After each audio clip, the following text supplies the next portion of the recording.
All right, guys, make it Mick. Here we go. Schmake it Mick. We're gonna schmake it Mick right here. Anki. What kind of flashcards we got? Oh, we got 8. 8. Brother. Oh no. What are the 9 sections and subsections? 9 sections and 9 subsections to the chapter 4 embrace difficulties. Man, son of a. How learning occurs. Encoding, consolidation, and retrieval.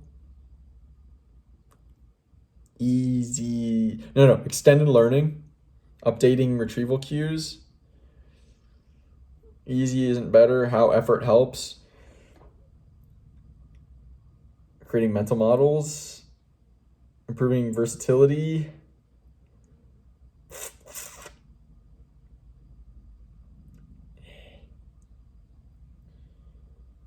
Mental models, versatility. I don't know, man. There's gotta come on. Pull out one more. Come on. Developing conceptual understanding. Okay, well that's good enough for 6 out of the 9. 4 out of the 9. What is this one next? Examples of generative learning. Failure and the myth of errorless learning. The takeaway. Gonna get one more before I look. Desirable difficulties and other strategies that employ desirable difficulty. Undesirable difficulty. Okay, how learning occurs, encoding, consolidation, retrieval. Extended learning, updating retrieval cues. Got that. Easier isn't better. How effort helps. So we got first 4. Reconsolidating memories, the one I forgot. Creating mental models, broadening mastery, fostering conceptual learning. Is that learning, conceptual learning, or fostering conceptual understanding?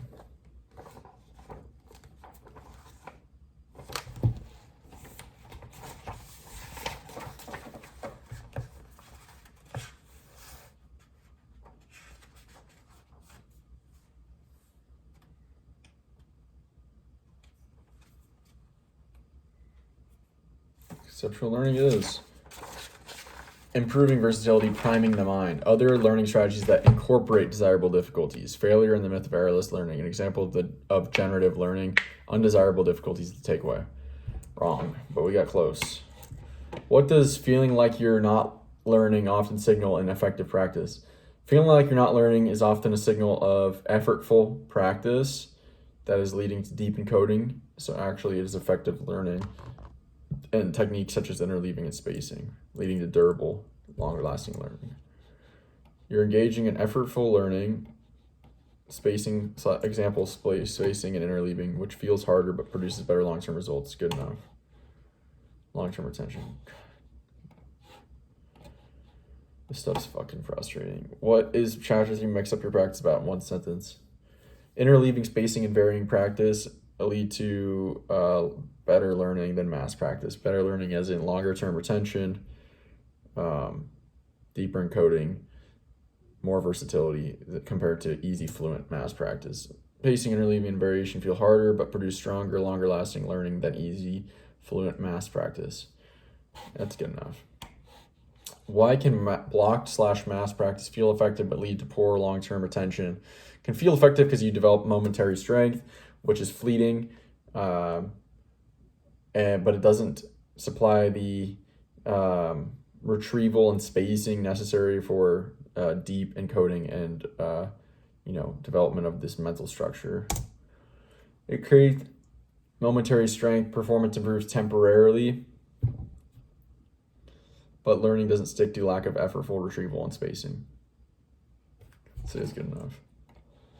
What is chapter 2 of Make It Stick about in one sentence? Chapter 2?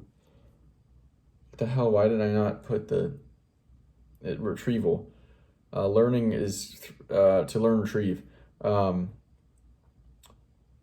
Retrieval practice is the most effective learning technique and is what has been shown to be kind of necessary or like the most effective way to encode information. Argues retrieval practice is the effortful act of pulling knowledge from memory is the most effective way to strengthen learning and long-term retention. That's pretty good. what is interleaved practice and why is it more effective than blocked practice? Interleaved practice is mixing up different problem types or skills within a single session. It's more effective than block practice because it provides spacing and also leads to more discrimination and nuanced understanding, discrimination skills that allow for versatile application. It's mixing different problem types and skills in a session. It builds discrimination and retrieval flexibility, leading to stronger, more durable learning. That's good enough. What are desirable difficulties and why do they enhance learning? Desirable difficulties are challenges that lead to more cognitive effort. They enhance learning through increased attention and the cognitive effort required. Challenges that feel harder but promote deeper encoding and stronger memory consolidation through increased cognitive effort. Actually pretty good. What does varied practice help learners extract and transfer? Varied practice helps learners extract the underlying principles or patterns and allows them to transfer those in more novel, unique, versatile scenarios and ways. Enabling flexible use in new and unfamiliar contexts. Good enough. What are the 9 sections and subsections of Chapter 4 Embrace Difficulties?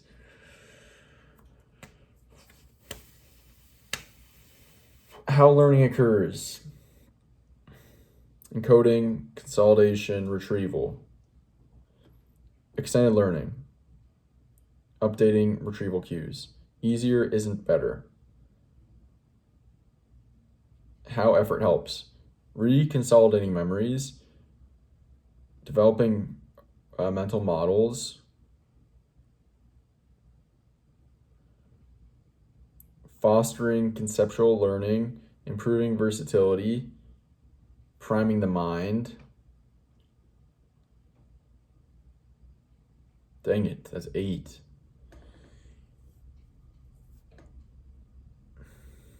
Okay, fuck it. We're just going to keep grinding this. We're going to mass practice the fuck out of this thing. All right, what's after effort? How effort helps.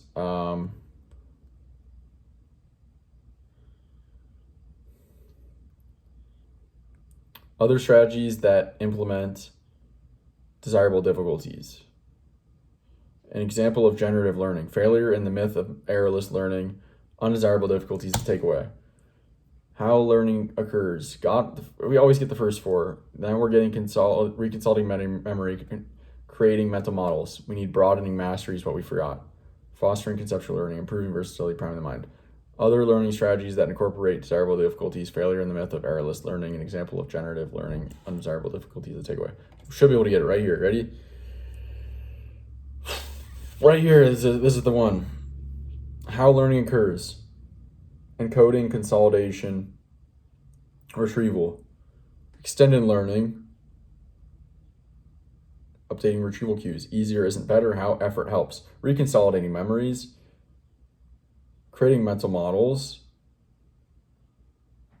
Broadening mastery. Fostering conceptual learning. It was right there. I had it on the tip of my tongue. Improving versatility, priming the mind. That's all the subsections. Other strategies that implement desirable difficulties.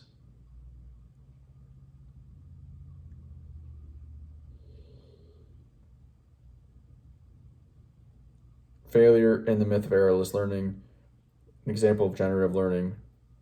Undesirable difficulties to take away. Reconsolidating memory, creating mental models, broadening mastery, fostering conceptual learning, improving versatility, priming the mind. Other learning strategies that incorporate desirable difficulties. The only fucking word we forgot was learning and learning strategies. Failure in the myth of errorless learning. An example of generative learning, undesirable difficulties to take away. I actually got that, besides other learning strategies that incorporate desirable difficulties. Okay, finally. We spent so much time on this damn computer the past couple days. It's finally time to actually get back into reading the book. That was very effortful. So hopefully that leads to good learning. All right. I'll be back in a sec after I've read and recall, or have some stuff to recall. All right, so everything I've been reading so far in this chapter is still in the introduction of chapter 4. It's all the story of this Mia Plendetto, I think is her name, Marine woman. Talk about like she's really strong, this and that, very exceptional strength, and but I don't know why they even put that, to be honest. Anyway, they start talking about the jump school, the parachuting. First, they actually define what a desirable difficulty is. And desirable difficulty is something that is a short-term impediment that leads to stronger long-term learning. And these are things that, some examples are spaced practice, interleaved practice, varied practice, which we've explored in the previous chapters. Those are all examples of desirable difficulties. Anyway, so basically they're just talking about jump school, how in jump school the chief, there's no notes allowed. You have to listen and just perform, and the chief modality or method of teaching is doing. And they have all these different tiers. You start out in a gravel pit, then you start jumping off of a 2-foot platform, then you start using a zip line, then you start jumping out of like towers, and then you actually start jumping out of the planes. But they have these tiers where you have to like pass each level in order to progress to the next difficulty, or the next challenge, etc. Essentially. And there's so much about variation. There's 6 different ways to do. They're all talking about landing is really the big part, is distributing your force across like your body. And there's 6 different ways to land. It's called like PLF, parachute or PFL, parachute falling land, parachute fall landing, something along those lines. Parachute landing fall, PLF. Yeah. All right. Yeah. And all the different variations, the wind, the terrain, the time of day, if there's trees or power lines, what if your chute doesn't pull? How do you jump? Like, what's the timing on jumping? How do you not get in someone else's way? How do you get untangle a cord in the midair? How do you jump with like heavy equipment? All these different variations and challenges that come along with parachuting and landing, and yeah, just kind of describing all that story. It's a very long story, but we'll continue. I mean, I just read over 2 pages of it, so we're going to continue reading it. We only got another minute today, so I'll just read one more paragraph for today, and then call it a day. All right, this last paragraph is actually pretty cool. You need to complete 3 weeks. Basically, each tier takes about, the whole thing, training before you actually jump out of a plane, takes about 3 weeks. All the practice is interleaved and varied just by implicitly, essentially, and by necessity, meaning like there's so much to get through. It's just naturally interleaved and varied. And if you get through all that training without, it's military, so it's either pass or fail. If you fail, you're kicked out basically of that, airborne training. You just can't make it.